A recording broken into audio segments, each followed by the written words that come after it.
മോദി സർക്കാരിന്റെ ജനവിരുദ്ധ നയങ്ങൾക്കെതിരെ സമരപ്രഖ്യാപനവുമായി സിപിഐഎം ജൻ ആക്രോശ് ജാഥയുടെ സമാപനം. ദില്ലി രാംലീല മൈതാനിയിൽ നടന്ന സമാപനത്തിൽ 1,00,000-ഓളം ആളുകൾ പങ്കെടുത്തു. മോദി സർക്കാരിന്റെ ജനവിരുദ്ധ നയങ്ങൾക്കെതിരെ സിപിഐഎം എന്നും ചോദ്യങ്ങൾ ഉയർത്തിക്കൊണ്ടിരിക്കുമെന്ന് CPM general secretary M A. Baby പറഞ്ഞു.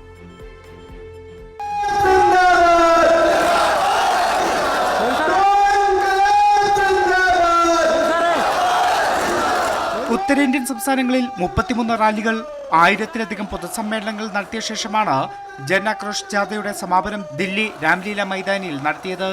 1,00,000-ഓളം ആളുകൾ പങ്കെടുത്ത സമാപന സമ്മേളനം മോദി സർക്കാരിന്റെ കർഷക തൊഴിലാളി വിരുദ്ധ നയങ്ങൾക്കെതിരായ സമരപ്രഖ്യാപനമായി മാറി. മുതലാളിമാർക്ക് വേണ്ടി തൊഴിലാളികളെ അടിമകളാക്കാനുള്ള ലേബർ കോഡുകൾ പിൻവലിക്കണമെന്നും സിപിഐഎം മോദി സർക്കാരിന്റെ ഇത്തരം നയങ്ങളെ നിരന്തരം ചോദ്യം ചെയ്യുമെന്നും CPM general secretary M A. Baby വ്യക്തമാക്കി.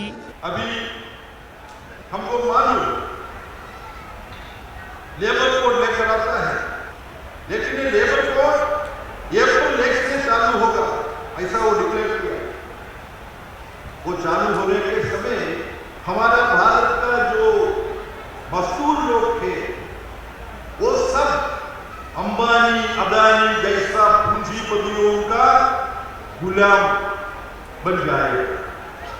हमारा ट्रेड यूनियन राइट, मजदूर लोगों को अवकाश, वो सब लेने के लिए अदानी अंबानी ऐसा लोगों को मदद देने के लिए മോദി और अमित शाह ये लेबर को लेकर आता है.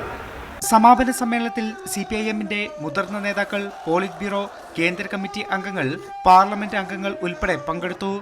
തൊഴിലാളി വിരുദ്ധമായ ലേബർ കോഡുകൾ പിൻവലിക്കുക, മഹാത്മാഗാന്ധി തൊഴിലുറപ്പ് പദ്ധതി അട്ടിമറിച്ചു കൊണ്ടുവന്ന BBG റാംജി നിയമം പിൻവലിക്കുക, വൈദ്യുതി വിത്ത് ഭേദഗതി നിയമങ്ങളിൽ നിന്ന് പിന്മാറുക, കർഷക വിരുദ്ധമായ ഇന്ത്യ-അമേരിക്ക വ്യാപാര കരാർ റദ്ദാക്കുക ഉൾപ്പെടെ മുദ്രാവാക്യം ഉയർത്തിയായിരുന്നു ജൻ ആക്രോശ് ജാഥ.